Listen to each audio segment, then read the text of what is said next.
So in this video you will learn about the basics of creating 3D graphics and figure out how to create three-dimensional objects, write a simple software engine with which we can load and display real 3D models, and moreover, move and rotate them in 3D space. And let's make this project using the Python language, the Pygame library and the Numpy module for efficient work with multidimensional arrays.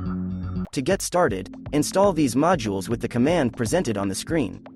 Then we will write a template for our application. This will be a class in the constructor of which we will define standard objects for Pygame such as window resolution, surface for drawing and setting the desired number of frames per second. In the class we will write two methods. In the first we will perform the entire rendering and now we will simply paint the surface in the desired color, and in the second there will be the main program loop in which we will call the method for drawing future objects. And also here we will check for exiting the application. Then for clarity in the application header we will display the current number of frames and also update the rendering surface. And it remains to create an instance of this class and call the launch of the second method, and here we have the application's working window showing the number of frames. Now you can go further, and now let's talk in detail about 3D graphics. So here you have a left-handed coordinate system of three-dimensional space, and such a system is usually called the world coordinate system or the scene coordinate system. Objects in space are defined by points which are called object vertices, and each vertex in turn has corresponding coordinates. And by connecting these vertices we get a representation of the object in space. The vertices are connected along the given faces, where for each face its vertices are indicated. In this example, it is obvious that each face of the pyramid is a triangle, and here we must understand that any object in the world system has its own local coordinate system, and any actions with the object, that is, its movement and rotation, mean moving the local system of the object to the position we need in the world system coordinates. It should be understood what actions we can perform with 3D objects, and the main ones are moving, rotating and scaling, and much less often shift. Here you need to know that almost any change in the vertex in space is carried out by multiplying the vertices of the object by a matrix designed for a specific action. Now let's visually look at the work of these matrices. As you can see, the translation matrix allows you to move an object along any of the axes, in short, sets its position in the world coordinate system. Scaling matrix is already clear from the name. It allows you to set the scale of the object, while the object can be stretched separately along any of the axes. And now the result of multiplying the object's vertices by rotation matrices is shown. In order to rotate objects around each of the axes of the world coordinate system, as we see, different matrices are used.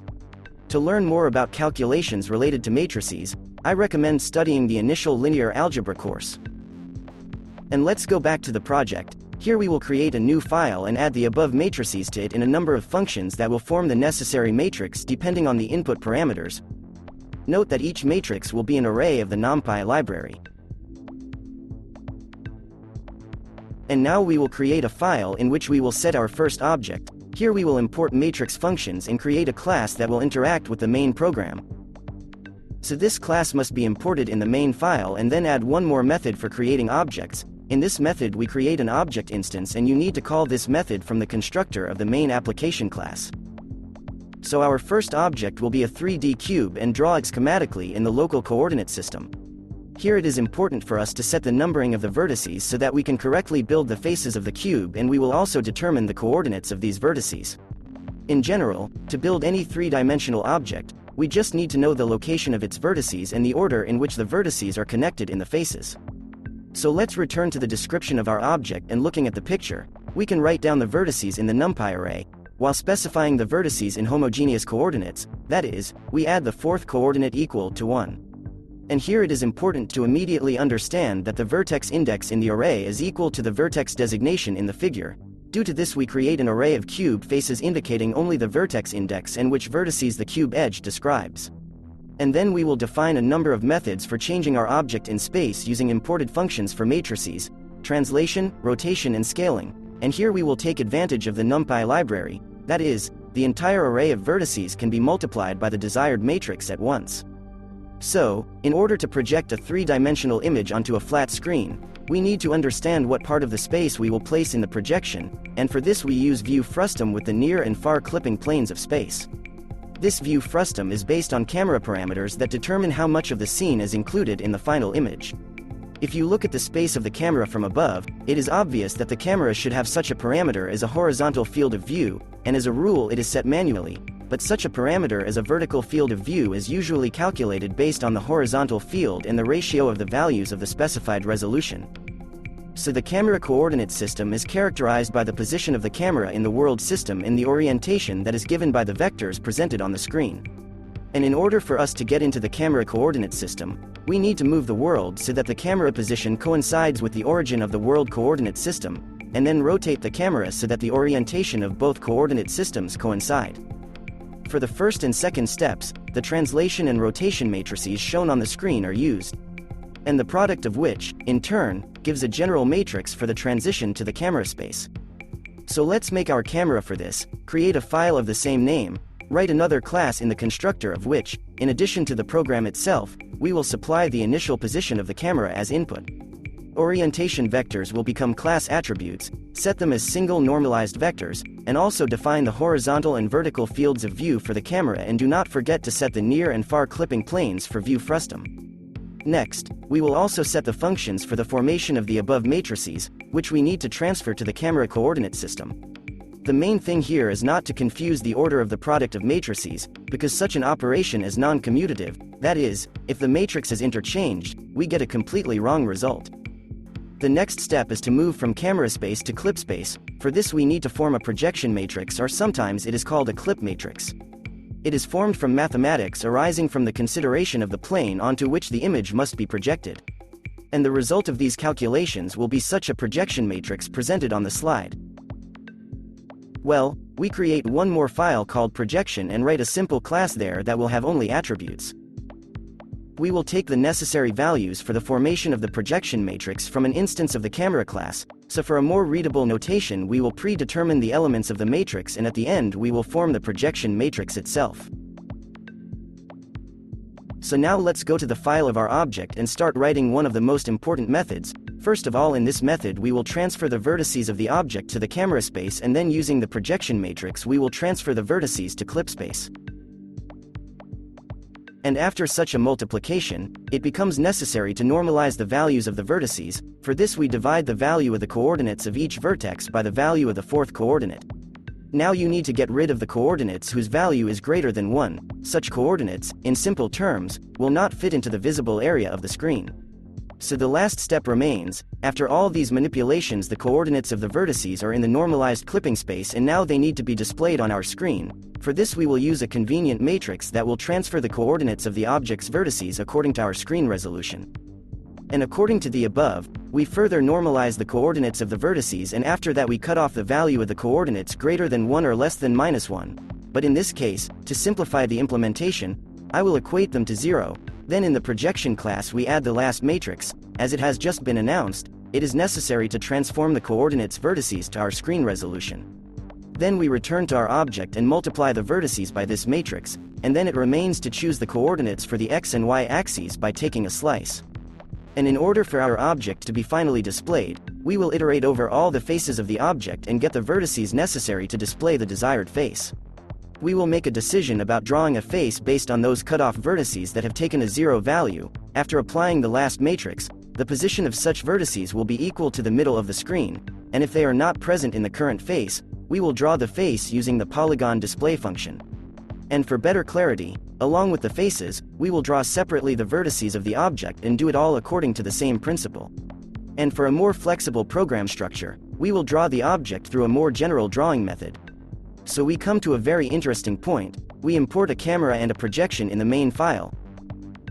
Then we create an instance of the camera class and set it to some position. Then we make an instance of the projection class and we suggest moving our object a little and rotating it, for example, by 30 degrees around the y-axis.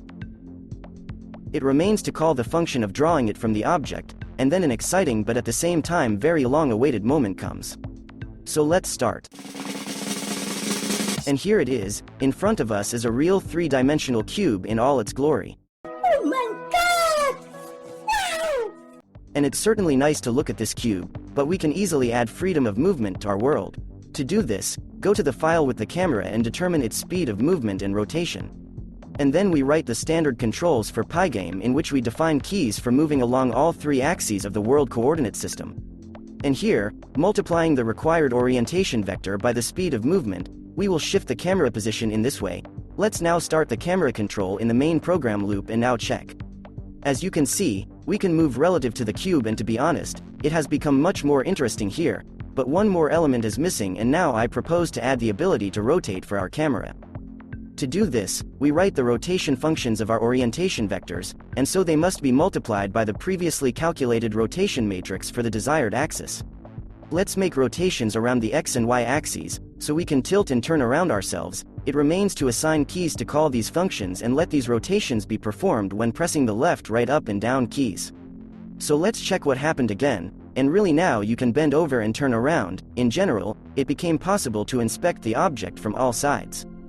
But when the object becomes larger than the screen size, we remember that we cut off these vertices, and the construction of faces containing such vertices does not occur.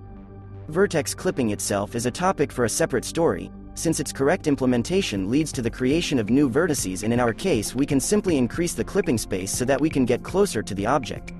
Let's make it 2 times larger, and it's not entirely correct to do so, but as we can see, this method made it possible to get closer to the object, and it's just that our vertices are now cut off a little further than the limits of the visible area. By the way, we can easily make our object move. For this we write a function for its movement, for example, around the y-axis, and call it from the general drawing method. Well, we just made our cube rotate easily and simply. We can also create a more interesting scene in the form of coordinate axes. Then we need to add some attributes in the form of a font, define a color for the faces, add a trigger to allow movement, display vertices and an inscription for the object. Also now let's slightly change the cycle for drawing faces and display the components for the inscriptions. And also we will insert a condition for permission to display vertices, and after that we can write a new class where we inherit from our class for the object. Here we simply redefine the coordinates of the vertices and faces, and also reassign their color, prohibit drawing vertices, and at the end add an inscription where there will be a letter for each axis, and don't forget to check the movement flag in the method for movement. And now we can add objects to our scene, make the local coordinate system as if the center of the cube was at the beginning of this system, and also add the world coordinate system with a ban on movement, and increase it by 2.5 times. Also do not forget to call the drawing methods for new objects, and you're done. And now our scene has become much more interesting. This is a very good visual example of 3-dimensional space. We see how a 3D object rotates inside the world system. The cube position changes in conjunction with its local coordinate system, and in general, it seems to me that such a scene looks quite good. Nice. And in order to unleash the full potential of this engine, I propose to pay attention to the OBJ file format. This file format is used to describe the structure of the geometry of real 3-dimensional models, and what is most interesting in it is a description of vertices and faces, and at the same time, our engine has everything in order to display any model in this format. So without thinking twice I quickly found a model of this format, downloaded and placed it in the project folder. Then once again carefully looked at the file structure of such a model and then decided to write a simple parser for faces and vertices of this format. In general, let's iterate over each line of this file and use the simplest methods of working with strings, add 1 to the coordinates of the vertices to convert them into homogeneous coordinates, and for faces, we must take into account that the numbering of the face starts from 1, so we subtract 1 from its number. And at the end, passing the lists of faces and vertices, create and return an instance of the object class. Now we need to get rid of the previous scene and create the object in a new way, while making small changes to the object class, because now it is receiving lists of vertex faces. And all we have to do is create full-fledged 2-dimensional NumPy arrays from these lists. And you can also reduce the size of the vertex and the polygon line. Well, let's look at the result, and as we see, we were able to adequately display a real 3-dimensional model using the written engine. But if you pay attention to the number of frames, then all the excitement unfortunately comes to naught, and after a little thought, I found a bottleneck in this project. It turned out to be the NumPy any function, and the first thing that came to mind was to speed up this function using the just-in-time compiler Numba. This compiler allows you to convert Python code to fast machine code by using convenient decorators. So by using the ngEat decorator with the fast calculation options, we speed up the NumPy function. It remains to make a replacement where necessary, and I also suggest turning off the rendering of vertices, since with a large number of them the object is poorly visible. And what happened? And it turns out that the number of frames increased by more than 3 times. And as a result, we created a 3D software engine for displaying 3D models in OBJ format. So subscribe to the channel and all the best.